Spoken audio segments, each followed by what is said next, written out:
Everyone, Maury Curtis Dunbar here. Welcome back. As you can see, we're at a slightly different angle because we're going to be working on a big project today. Appreciate you giving me some of your time this afternoon. Let me check my setup here so I can see myself and read your questions, because if I don't do that, you might have a question to ask and I'll never see it. So we're back. We have our big chandelier here. Now, if I look off to the side, it's to make sure that I'm checking us on camera, because unlike with using my phone, I can see where things are. I'm now doing things differently, and I want to make sure you all can see what I am doing. So here we go with our big outdoor chandelier. Yesterday, we primed it with Whitson's primer. Oh God, I can't even say the name of it. Sorry folks, I gotta grab the jar because you know me, I can't remember the name of anything. And of course the jar is just out of my reach. So it's the Whitson's Superior Adhesion Primer. This is coming in the next few weeks. We'll have it in this size and in larger sizes. They're just making up the product for us now. It's being manufactured and then doing all the fun shipping and importing stuff. Now, I know there was probably a little wax on this surface, so I'm going to try to do a tape test on this, where I'm pretty sure there wasn't any wax. I'm testing on all sorts of surfaces with this product. I'm even going to check, and there's plastics that don't take primers at all. Let me grab one over here. So if you're a creative person like I am, you've been up and down on ladders, you know this product, it's icy hot. We're not testing the icy hot. What we're going to do is grab a little of that primer, and since I already have some that I tinted up, I might as well use what I've already pre-tinted because I'll be able to see it on the bottle. I'm going to do a quick test, a cleanup test on here. Spray a little alcohol on it because this is a lotion. I don't want to get any greasiness on it. And we're going to test it on probably one of the least likely to have something stick to it surfaces I can find, which is this weird plastic bottle that they put lotion in. Now, I could scuff this. I have a little sandpaper here. So we're going to do a little scuff test on there. Just dull that shiny plastic up a little bit. I truly do not know if this is going to stick to it. Might as well test it anyway because I've got the product here to test with. This is my constant need to test things and make sure I can tell you what it will and won't work on. So we're going to grab a little tiny artist brush. We're going to use the primer that we mixed up yesterday. And we're just going to brush this on here. And once this is dry, I'm going to give it overnight to dry. The specs on this say 3 to 6 hours to recoat depending on the humidity and the temperature. And while it's warm here today, it's going to be cold tonight and it's damp. So I've applied the primer there. We're going to test it tomorrow. Quite frankly, I'll consider it miraculous if it grabs onto that, but might as well figure it out, because this is designed to bond to really hard to bond surfaces. Now, there's not going to be many people who actually pick a jar like that to go and paint on, but why not test it? I really want to run it through its courses. We've done this on glass, we've done it on vinyl flooring, now we're doing it on, we've done it on tile, done it on all kinds of hard to bond surfaces. It's designed for products like melamine and stuff like that for cabinetry. So I'm going to test this here. I applied this to cheapo. I think this is actually probably aluminum with powder coating on it. So I am testing the bond here. I'm putting regular, not delicate core, regular blue tape on here. And you know what? Held up really nicely. I didn't do the rip-off thing because nobody does that. I've put that on the hardest to bond surfaces and done the rip-off thing. If you want me to give it a try, sure, why not? And get another piece of tape. I know some of you all say, that is the biggest roll of blue tape they've ever seen. This roll of blue tape is actually half the size it used to be. It used to be about that big. The company my husband sold, manufactured stuff like this for 3M. And then they'd have end roll pieces, and I used to be able to get a lot of end roll pieces. It was very nice. Okay, I pulled that on there tight, and let's do a rip off. Now, it stayed on. Oh, really nicely. Oh, I'm so proud. Now, mind you, you don't pull tape off on things like this on this kind of a surface. Hey, Ruth and Tony and Sarah, thanks for popping in. I did a really hard rip to show you that it would grab with that kind of bond, but most of the time when you take tape off of a surface, that's not what you get. So let's go next to paint.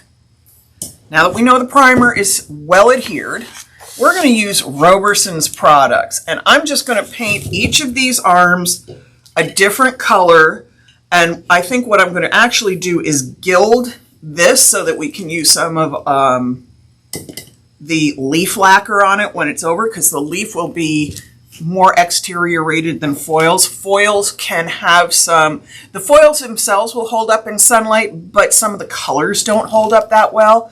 So we're going to play with leaf, and we're going to play with colors and all kinds of stuff. This is dark blue. So let's start out with some dark blue. Again, this is our Roberson's paint.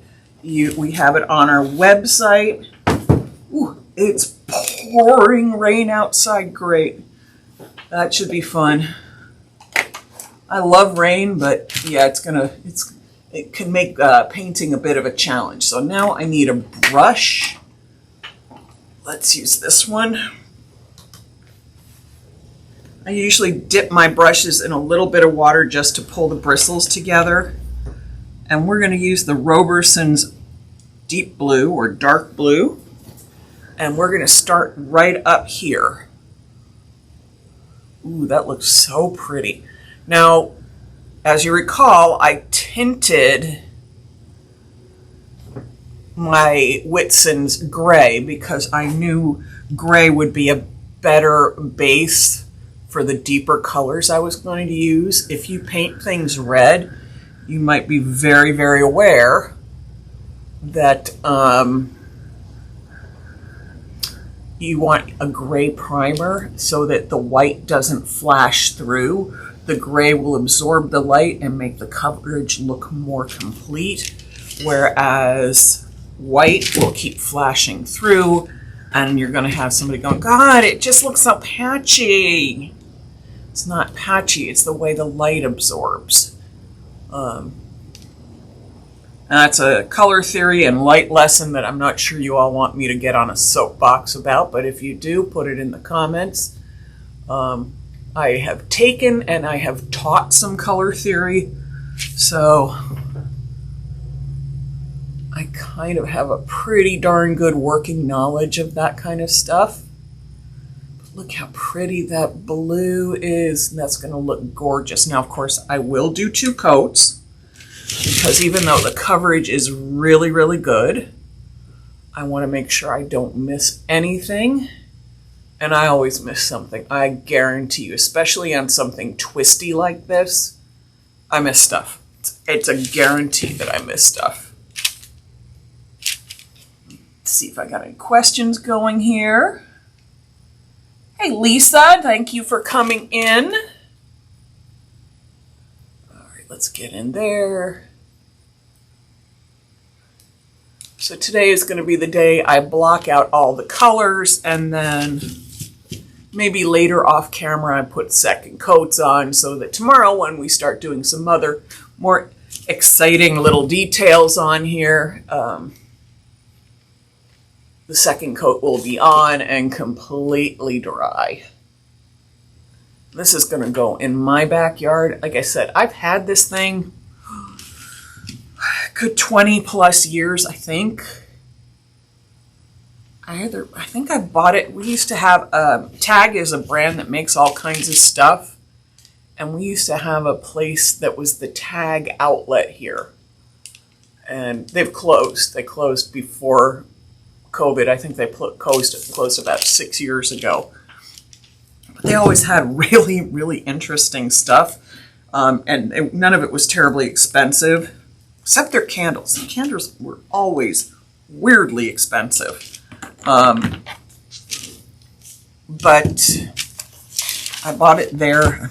I know, because I know I was being cheap. I know I know myself. I know I was cheap on it, so it didn't cost very much. All right, we're going to use red purple. I think we're going to kind of stay in blues and purples, or blues and greens and purples and golds, just to make it interesting. So I think I'll pull out the light green.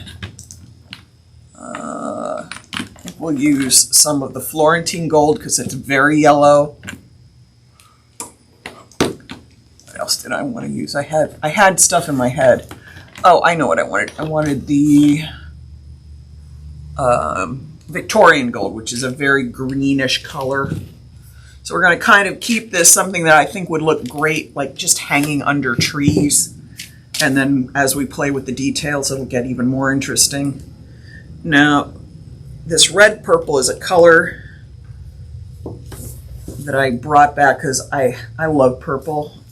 I don't wear it a lot. It's not, it's not everybody's color to wear, but I love it on things in little bits.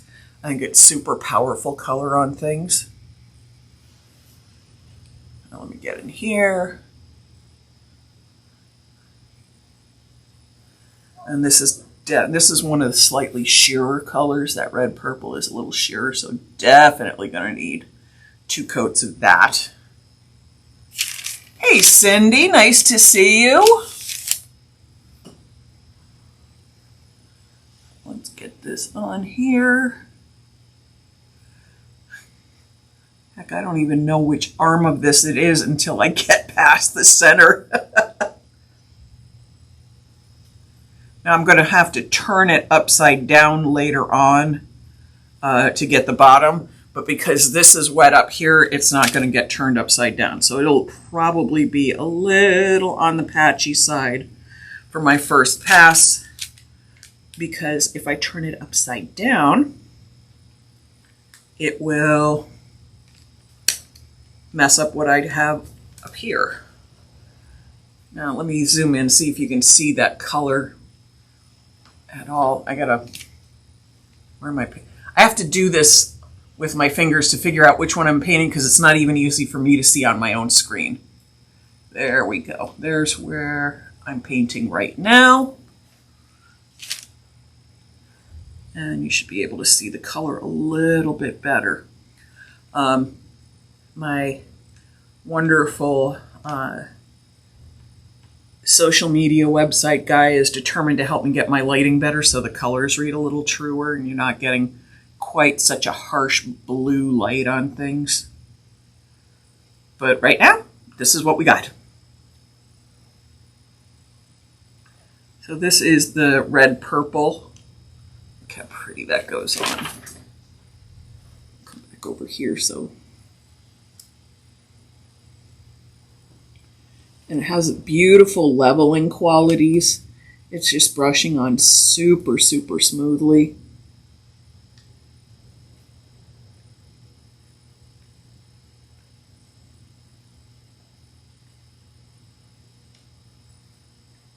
I really like this product. It's such a beautiful paint.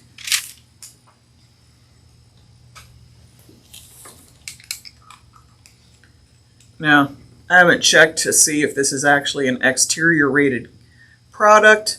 Probably is, but for what I'm using it for, it's going to be under trees, and if it fades, oh well. I'm not going to care an awful lot because, like I said, I've had this thing around forever, so why do I need to worry about it? I don't. I will check the MSD sheets on these and the text sheets on these tonight to let you know if they are exterior rated, because I don't want to lie to you and tell you that they are if they're not.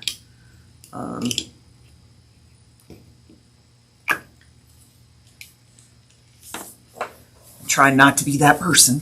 Don't want to make it up on you. Okay, let's get that beautiful green going. This is called light green,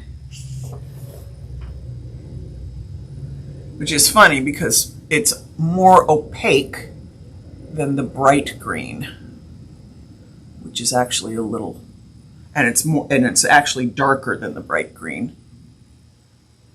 I'm going to start here on the sides.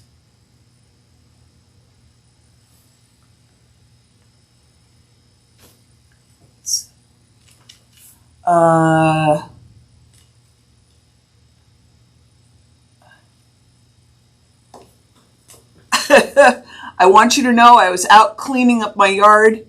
Every rock you came upon, you could see if you could use it on a chunk of wood. That's so funny, Cindy. Yep. I just went out when I needed rocks to distress my wood pieces. I just went out into my parking lot here. I didn't worry if it was a good rock or a bad rock. I was just trying to find something a little natural to get that for the distressing that we did the other day. Oh, I love these colors. Oh, I love them, love them, love them. Look how nice and smooth. And again, the blues and the greens are going to be a little more sheer. If I say sheerer, it doesn't sound like I'm speaking English, but they're going to be a little more sheer than using something like the golds. The golds are more richly pigmented. The base for the colors is a little more translucent, but we're still getting beautiful color. And the second coat on here is going to be absolutely fantastic.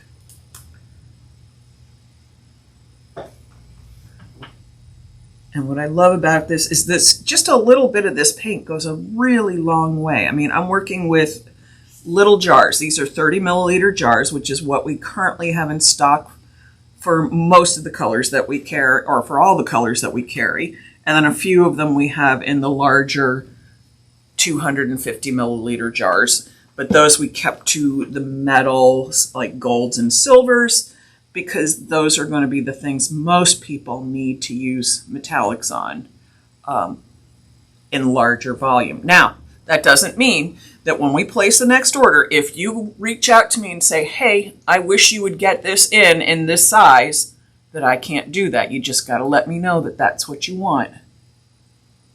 Okay, let me turn this a little bit. I'm going to come back up in front here and grab some of the spots that I know I missed.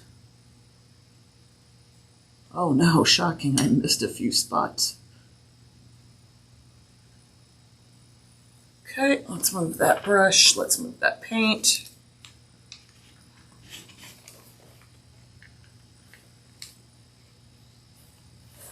Alrighty, let's put a little bright color in there. We're going to use some of the Florentine gold. I love this Florentine gold. Yep, I'm going to have to tap the lid.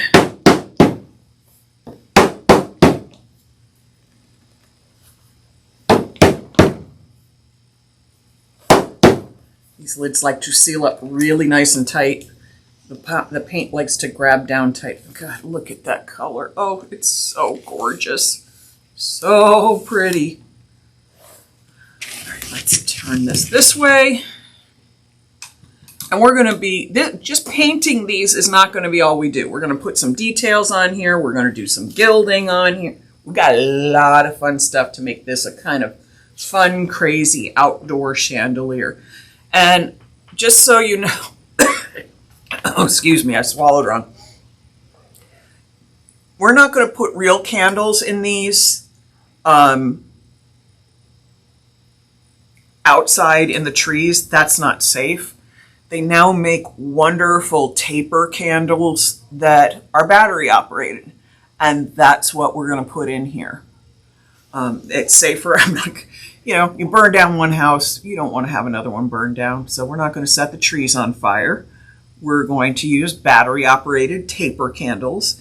I think that would be very pretty under the trees. In the dark, nobody can really, I mean, you'll know the difference because everybody knows the difference between a battery operated candle and a real one, but the safety factor way outweighs the slight change in the light.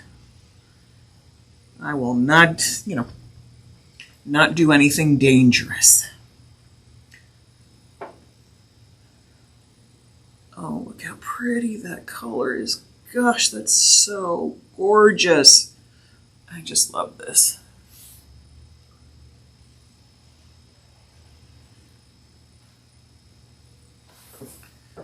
Really love this Florentine gold. It's just so beautiful.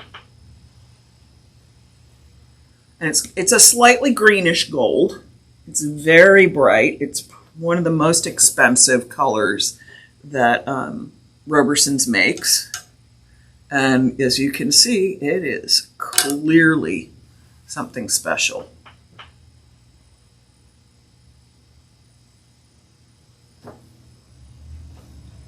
Okay, let's turn this. This is actually already dry enough to the touch for me to grab that handle and turn it.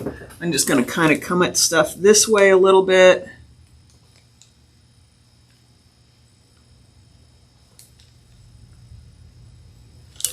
All right, I think what I actually want to do is we have 2 candles arms left, and I'm so gifted. I stick my fingers in the lids.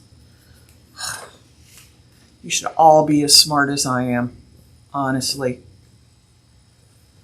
I think so that I actually have 3 arms left. I just want to make sure I don't end up like bright color, bright color, bright color, dull color, dull color, dull color. So I think what I'm actually going to do is use the pearl blue, which, as you can see, is a little on the lavendery side. And I'm going to put that one here. Now, it's going to be a little bit more sheer than the other colors.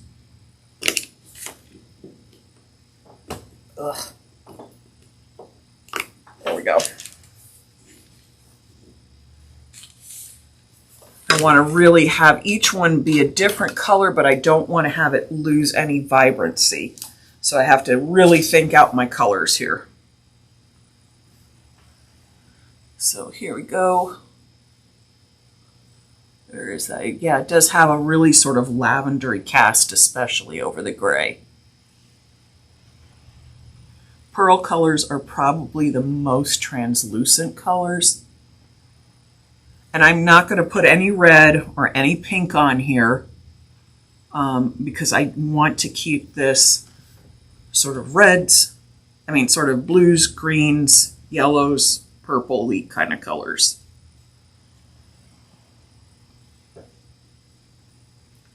This just spreads so beautifully.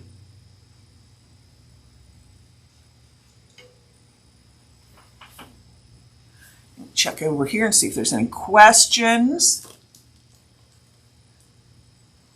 Oh, I appreciate everybody popping in. And Livia from Oracle Pink has popped in. Thank you for saying hi, Liv. It's nice to see you here. I almost never catch her lives anymore because my schedule and hers completely clash with each other, frankly. I barely watch. I'm so bad. I only watch a few people's lives because I don't have a lot of time to play on my own and watch other people's lives. I'm always working. Always working.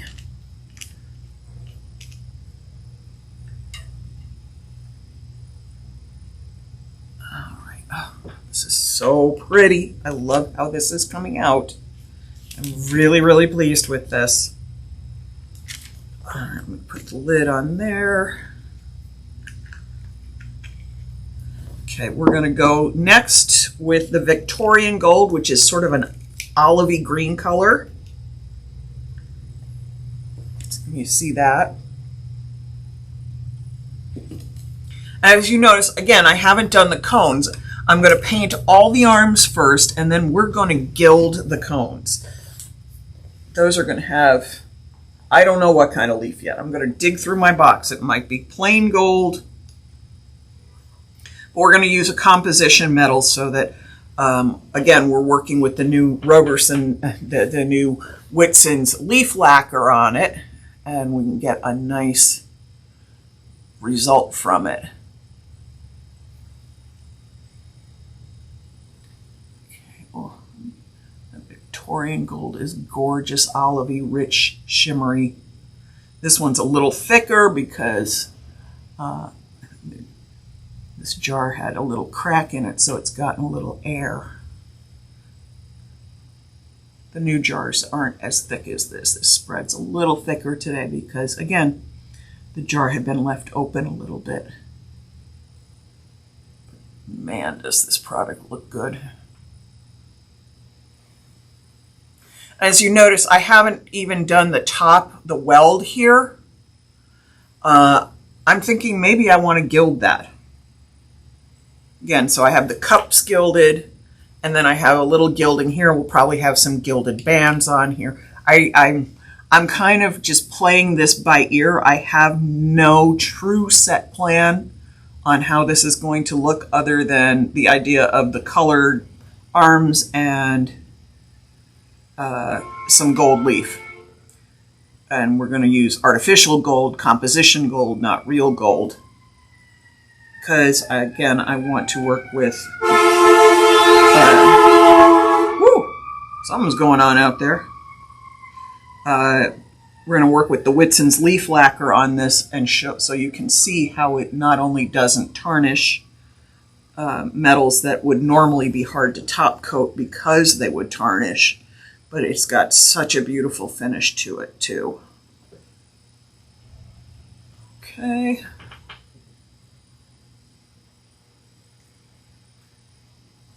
Imagine having to do this like this kind of spiral work on stairs. I've done this on wrought iron stairs, painted up. Oh my God, I nearly lost my mind. Couple hundred twisted pieces of metal. By the time I was done, I felt like a twisted piece of metal. That color, oh gosh, that's so beautiful. So beautiful. Let's move that so I don't set anything on. Got a couple spots that I missed over here. And then we have this last one, which I think I'm going to choose another shade of gold. Okay, without even really meaning to, I did green opposite green, bluey purple opposite blue or purple, and I'm doing gold opposite gold. So my mind must tend to do that automatically. I really honestly wasn't trying. Okay, and now this is the Roberson's Classic Gold. And I'm choosing it because, again, it's a nice bright gold. It'll show up well.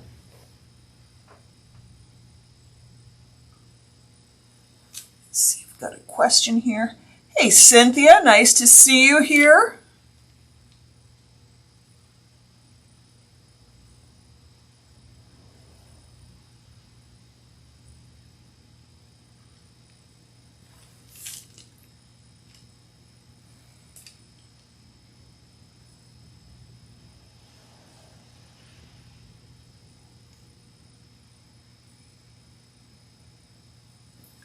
It spreads on here so nicely, and I just love this. And 2 coats of this is going to be absolutely perfect, spectacular coverage, because the coverage with 1 coat is nearly enough.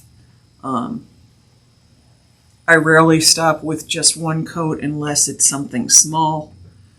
I try to 2 coat everything, A, because it makes the colors more intense, and B, it helps me go over it a second time, and I always find stuff that I missed.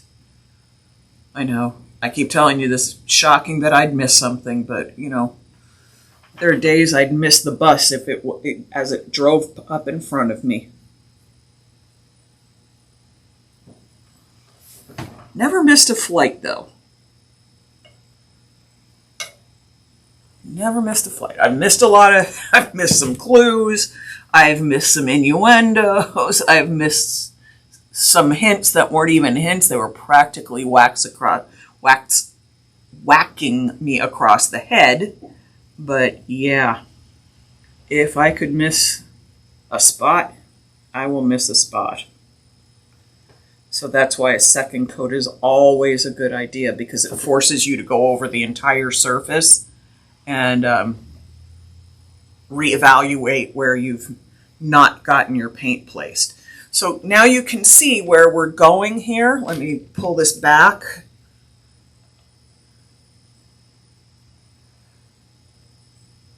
So now you can see where we're going. We've got all these beautiful colors. It's bright, but it's not carnival-y. It's not like merry-go-round, although if I wanted to do that, no problem. So I'm going to spend the next hour or so here finishing this up, getting at least a full coat on tonight. If I don't get one full coat on, I guarantee you I'll get them both on. And we'll be ready to go, and I will have put gold leaf adhesive on here, maybe. Or maybe we're just going to keep working on the arms, and once I'll do the gilding once the arms are completed. But I'm already loving the way this is going. I mean, look how colorful that is for all my little skip spots and miss spots, because I'm trying to do this so you all can see what I'm doing on the camera. Look at those beautiful colors, and this is only going to get brighter and more fabulous as we go along. Check in for questions. I'm still cracking up that Cindy went out and hunted down rocks for whacking onto wood, which, by the way, I'm going to set this aside since it's not wet on the bottom. I can move this down here for just a second. I did my last little bits on our bunny, so you can see I just tied a little green, moss green satin ribbon around our distressed one. I save old ribbons from stuff. I'm not crazy about it, but I save a lot of old ribbons. I happen to have this darling plaid that worked perfect with this because I put a little more dark wax on here, which brought it just to the right tones. And look how great that little bit of ribbon worked on there. No, I didn't put a ribbon on the egg. I'd have to put a nail in there, and I really didn't feel like whacking on anything today. I figured that would be a bad idea, so we're just going to leave that as it is. All right, everybody, thank you so much for coming in. I appreciate your time today. We've had a lot of fun working on the chandelier. We'll be back again tomorrow. Again, the Whitson's primer's coming in soon. We're just waiting for the order to be filled and to get through customs and all of that. If you have any questions about the products that I've used today, which has been mostly Whitson's primer and our Roberson's liquid metals, don't hesitate to put them in the comments. If I didn't answer your questions here, I'll come back and check. And I hope you all have a fantastic afternoon. I'm going to go paint some more pretty stuff. Have a good one, everybody. Bye-bye.